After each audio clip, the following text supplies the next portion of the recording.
ইরানের সাথে যুদ্ধবিরতির মেয়াদ বাড়ানোর ঘোষণা দিয়েছেন মার্কিন প্রেসিডেন্ট ডোনাল্ড ট্রাম্প। আলোচনার বিষয়ে সিদ্ধান্তে না পৌঁছানো পর্যন্ত এই যুদ্ধবিরতি চলবে বলে জানিয়েছেন তিনি। পাশাপাশি হরমুজ প্রণালীতে ইরানি বন্দরগুলোতে অবরোধ চালিয়ে যাওয়ার ঘোষণাও দিয়েছেন ট্রাম্প, যদিও এখন পর্যন্ত এই বিষয়ে কোনো মন্তব্য করেনি ইরান।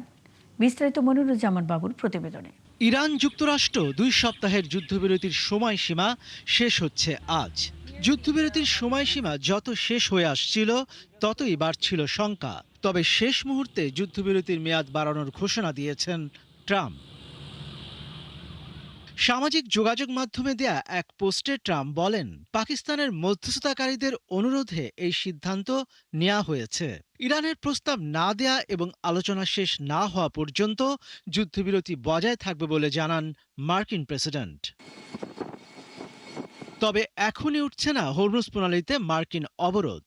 ট্রাম্প বলেন, যুক্তরাষ্ট্রের সামরিক বাহিনীকে ইরানের বন্দরগুলোতে অবরোধ অব্যাহত রাখার নির্দেশ দেওয়া হয়েছে এবং অন্য সব দিক থেকে প্রস্তুত ও সক্ষম থাকতে বলা হয়েছে। ইরান সরকার মারাত্মকভাবে ভেঙে পড়েছে, যা তার কাছে অপ্রত্যাশিত ছিল না বলে জানান তিনি। তবে এই বিষয়ে ইরান এখনও আনুষ্ঠানিক প্রতিক্রিয়া জানায়নি। এদিকে পাকিস্তানের প্রধানমন্ত্রী শাহবাজ শরীফ যুদ্ধবিরতি বাড়ানোর সিদ্ধান্তকে স্বাগত জানিয়ে বলেছেন, ইসলামাবাদ শান্তিপূর্ণ সমাধানের জন্য প্রচেষ্টা চালিয়ে যাবে। পাকিস্তানের সম্ভাব্য দ্বিতীয় দফা আলোচনার কথাও উল্লেখ করেন তিনি। যুক্তরাষ্ট্র ঘোষিত যুদ্ধবিরতির মেয়াদ বাড়ানোর সিদ্ধান্তকে স্বাগত জানিয়েছেন জাতিসংঘ মহাসচিব অ্যান্তনিও গুতেরেস। একে উত্তেজনা প্রশমনে এক গুরুত্বপূর্ণ পদক্ষেপ হিসেবে অভিহিত করেছেন তিনি। তবে উত্তেজনা এখনও কাটেনি। ইরানের বন্দরগুলোতে মার্কিন নৌ অবরোধ অব্যাহত থাকায় পরিস্থিতি জটিল হয়ে উঠেছে। ইরানের পররাষ্ট্রমন্ত্রী আব্বাস আরাকচি এই অবরোধকে যুদ্ধকালীন পদক্ষেপ হিসেবে আখ্যা দিয়ে এটিকে যুদ্ধবিরতির লঙ্ঘন বলে দাবি করেছেন।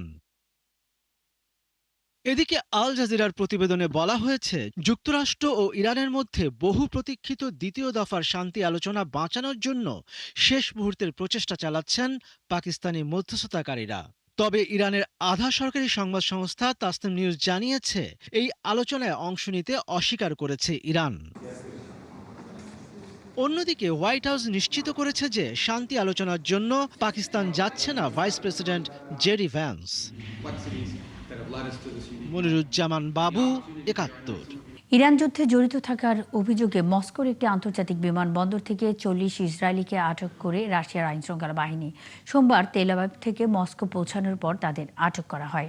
জেরুজালেম পোস্ট জানায়, আটকের পর তাদের জিজ্ঞাসাবাদ করা হয়। তাদের মধ্যে কয়েকজন ইসরায়েল ও রাশিয়ার দ্বৈত নাগরিক। তাদের কয়েক ঘন্টা আটক করে রাখা হয়েছিল। অন্যদিকে দেশে অস্থিতিশীলতা সৃষ্টির ষড়যন্ত্রে জড়িত থাকার অভিযোগে ইরানপন্থী গোষ্ঠীর বেশ কয়েকজন সদস্যকে গ্রেপ্তারের তথ্য জানিয়েছে সংযুক্ত আরব আমিরাত। দেশটির স্টেট সিকিউরিটি ডিপার্টমেন্ট জানায়, গ্রেপ্তার ব্যক্তিরা তাদের জাতীয় ঐক্য নষ্ট ও দেশকে অস্থিতিশীল করার ষড়যন্ত্রে জড়িত ছিল। হরমুজে আটকে পড়া নৌযান মালিকদের অজ্ঞাত দুর্বৃত্তদের ব্যাপারে সতর্ক করেছে সমুদ্রে ঝুঁকি ব্যবস্থাপনা নিয়ে কাজ করা গ্রিক কোম্পানি মারিস্ক। সোমবার এক বার্তায় মারিস্ক জানায়, দুর্বৃত্তরা নিজেদের ইরানি কর্তৃপক্ষের প্রতিনিধি দাবি করে বেশ কয়েকটি নৌযান কোম্পানির কাছে বিটকয়েন ও টেদারের বিনিময়ে হরমুজ পার করে দেওয়ার ভুয়া বার্তা পাঠিয়েছে। বার্তায় বলা হয়েছে, কাগজপত্র জমা এবং ইরানি কর্তৃপক্ষ যাচাই করার পর ফি নির্ধারণ করবে, আর এরপর নির্ধারিত সময়ে নৌযানগুলো প্রণালীটি অবাধে পার হতে পারবে। এর আগে যুক্তরাষ্ট্র ইরানি বন্দরগুলোতে অবরোধ অব্যাহত রাখায় ইরান হরমুজ থেকে অবরোধ তুলে নেওয়ার পর আবারও চলাচল বন্ধ করে প্রণালীটিতে। পাকিস্তানে অনুষ্ঠিতব্য ইরান যুক্তরাষ্ট্র শান্তি আলোচনা ব্যর্থ হোক, এমনটাই চান ইসরায়েলের প্রধানমন্ত্রী বেনিয়ামিন নেতানিয়াহু সহ দেশটির শীর্ষ রাজনৈতিক নেতারা। স্থানীয় সময় মঙ্গলবার আল জাজিরায় প্রকাশিত প্রতিবেদনে বলা হয়, ইসলামাবাদে আলোচনা ভেস্তে গেলে ইরান ও লেবাননে সামরিক অভিযান অব্যাহত রাখতে পারবে ইসরায়েল। নাহিদা রিন্তির প্রতিবেদন। ইরান যুক্তরাষ্ট্র সম্ভাব্য শান্তি আলোচনা ঘিরে উত্তেজনার পারদ ক্রমাগত বেড়েই চলছে। একদিকে পাকিস্তানের রাজধানী ইসলামাবাদে আলোচনা শুরুর প্রস্তুতি প্রায় শেষ, অন্যদিকে যুক্তরাষ্ট্রের বন্ধু রাষ্ট্র ইসরায়েলের ভেতরেই এই আলোচনা ব্যর্থ হওয়ার কথা সামনে আসছে। সংবাদ মাধ্যম আল জাজিরা বলছে, ইসরায়েলের প্রধানমন্ত্রী বেনিয়ামিন নেতানিয়াহু সহ দেশটির অনেক রাজনীতিক চান ইসলামাবাদে ইরান যুক্তরাষ্ট্র নির্ধারিত শান্তি আলোচনা ব্যর্থ হোক, যেন তারা শুধু ইরানে নয় লেবাননও যুদ্ধ অব্যাহত রাখতে পারে।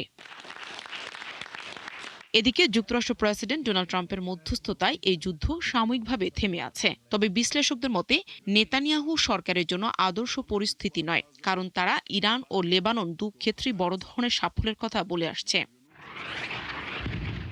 এর আগে ইসরায়েল দাবি করে ইরান ও লেবাননের পরিস্থিতি আলাদা, কিন্তু এখন বিশ্লেষকদের মতে দক্ষিণ লেবাননেও তাদের কার্যক্রম সীমাবদ্ধ হয়ে পড়েছে। এরই মধ্যে হুমকি অব্যাহত রয়েছে। ইসরায়েলের প্রতিরক্ষা মন্ত্রী মঙ্গলবার সকালে হিজবুল্লাহর প্রধান নাইম কাসেমকে হুমকি দিয়ে বলেন তাকে চড়া মূল্য দিতে হবে এবং ইসরায়েল তাকে হত্যা করবে। একই সঙ্গে লেবানন সরকারকে সংগঠনটিকে নিরস্ত্র করার আহ্বান জানায় ইসরায়েল কার্স, যেন আলোচনা এগিয়ে নেওয়া যায়। এ পরিস্থিতিতে ইসরায়েল আরও কঠোর পদক্ষেপ নিতে পারে বলে ধারণা করা হচ্ছে।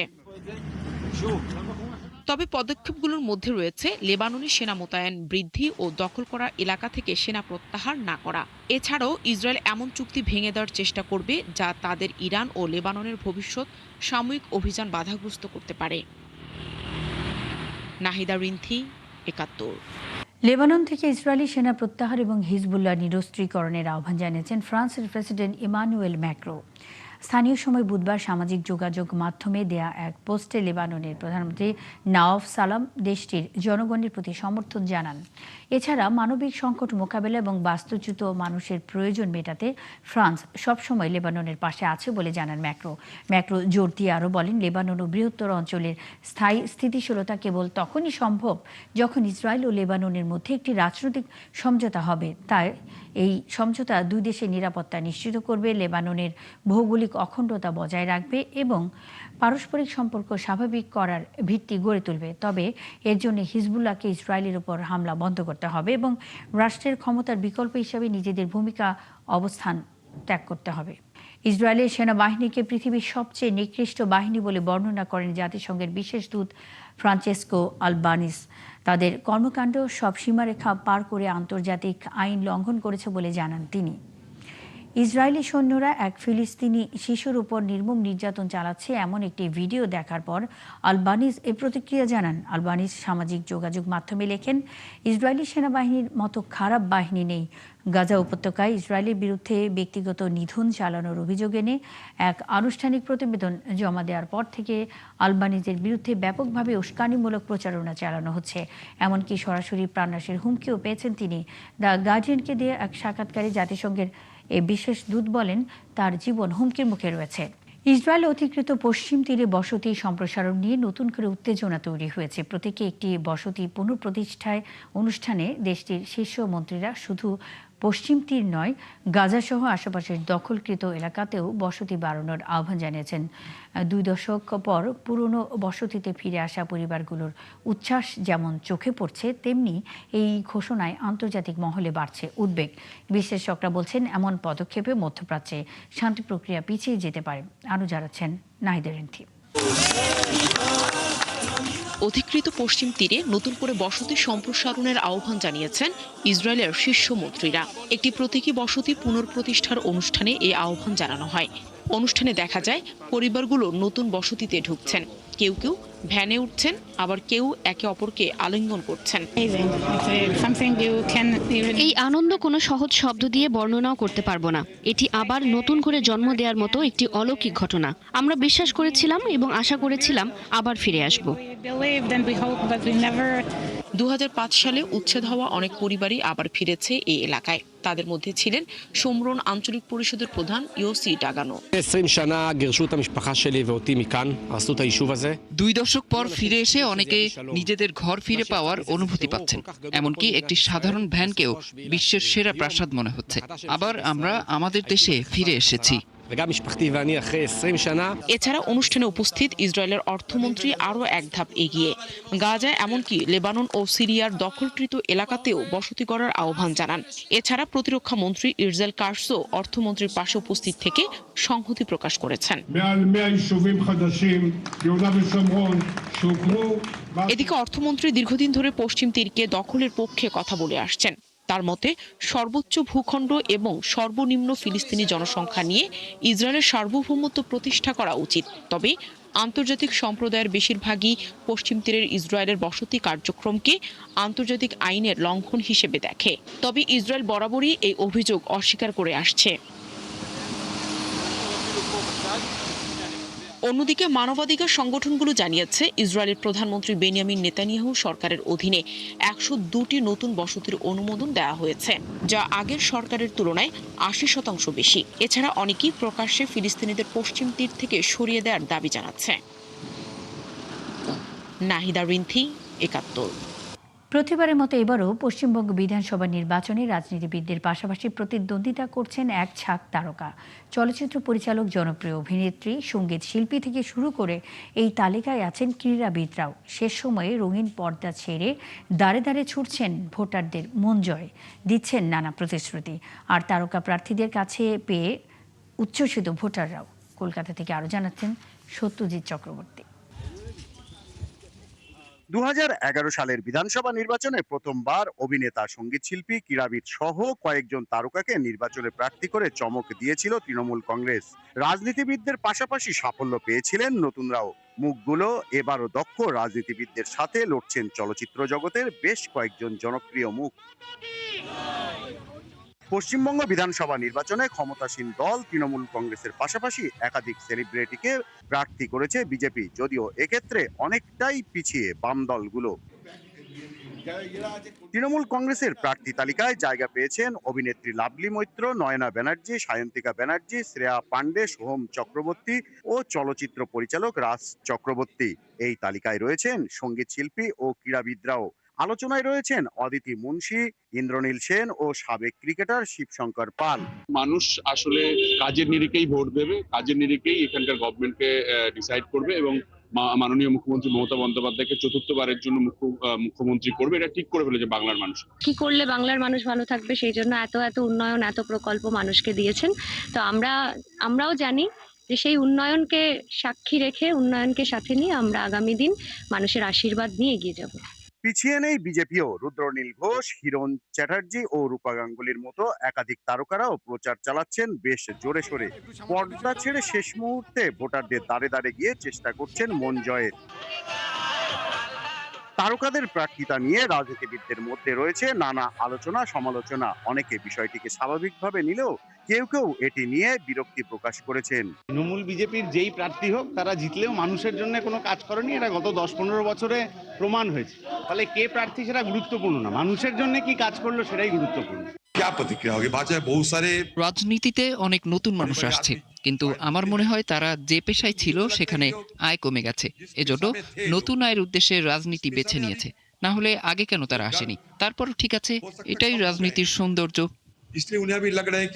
তারকা প্রার্থীদের কাছে পেয়ে বেশ উচ্ছ্বসিত ভোটাররা। তবে শেষ পর্যন্ত যোগ্য প্রার্থীর কাছেই শাসনভার দিতে চান তারা। সত্যজিৎ চক্রবর্তী, কলকাতা, ৭১। ভারতের দক্ষিণাঞ্চলীয় রাজ্য তামিলনাড়ুতে বৃহস্পতিবার অনুষ্ঠিত হতে যাচ্ছে নির্বাচন। এরই মধ্যে 3 দলের লড়াইয়ে জমে উঠেছে ভোটের মাঠ। এবারের নির্বাচনে নতুন চমক চলচ্চিত্র অভিনেতা বিজয় থালাপাতির দল। যদিও ক্ষমতাসীন দল ডিএমকে ভালো অবস্থানে রয়েছে, অন্যদিকে নেতৃত্ব সংকটে ভুগছে বিজেপি সমর্থিত এআইএডিএমকে। আরও জানাচ্ছেন আরাফাত ইসলাম। ত্রিপাক্ষিক লড়াইয়ে জমে উঠেছে ভারতের দক্ষিণাঞ্চলীয় রাজ্য তামিলনাড়ুর ভোটের মাঠ।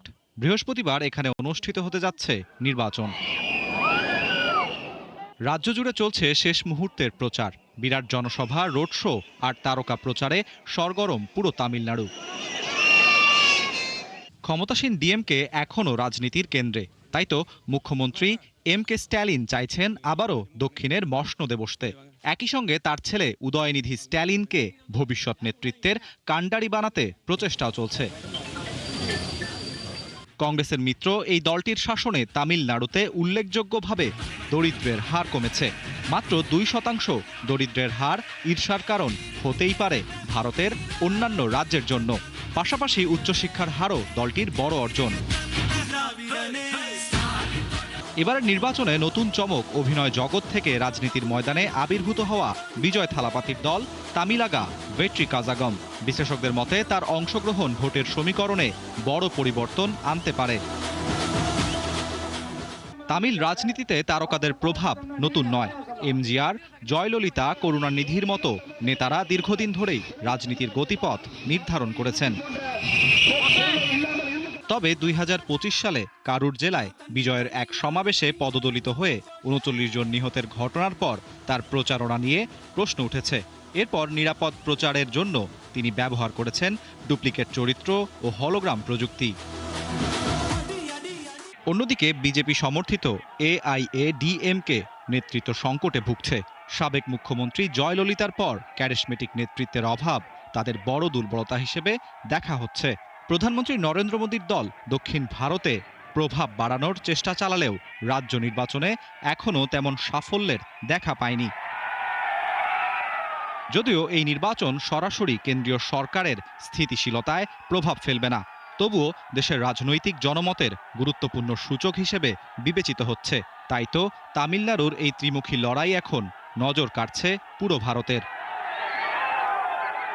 আরাফাত ইসলাম, ৭১।